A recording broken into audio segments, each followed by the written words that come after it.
Malawi Brief.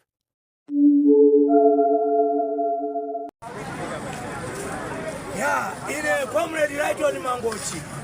Ndiri muno mumzinda wa Limbi. Mujandina yangu kuti uve unanyanya kwa marero tauni kukongola. Mamemba angawa andiyimisa apa ndepoti muno. Kunena kuti andipase moni. Ine sini maziwa kuti anthu amandidziwa. Akuthokoza kwambiri. Basi mene ndakwiya kuti anthu amve kufewa. Lero migodi yabwerera muchimake mopanda nkhondo. Chimene ndingakupempheni anthu inu abale anga inu mukamatenga ntchitoyi musatulutse gazi la munthu, musamenye munthu.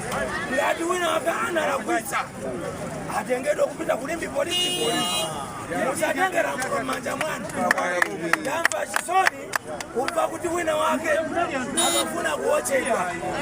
Polisi ili ni mphamvu.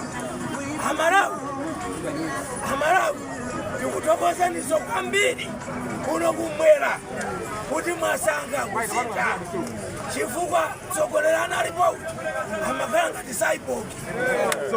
Amadziwa chimene akuchita. Kunali sibwana mbuli chimwendo banda ndi amene amayendesa dziko lino. Aprofesa tikupempheni mamveramvera amapasula banja mukhala ndi anyamata anu akufuna kukomerera anthu awa. Zimenezo zithe. Aliyense ali ndi nzeru. Mulungu anamulenga mofanana ndi wina aliyense. Akuluakulu ndizo yangu. Bwana Mangochi hapa. Bwana Mangochi hapa. Ife chama tukuthokoze.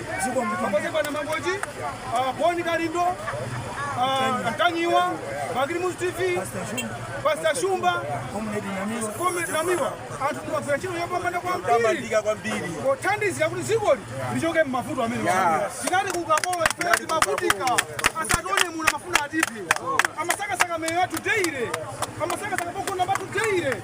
Leo tili mafulo amwela. Maminya kondo ya ikulu ndinoyo. Ile kwanga ndikuthokoza kuti mwabwezeresa namando amayendesedwa atsiri. Profesa Hakaita Mtali. MP a DPP, kusangaso makansela a DPP. Imene ndiye suti akapita ku parliament sisi kangoenda mwanya.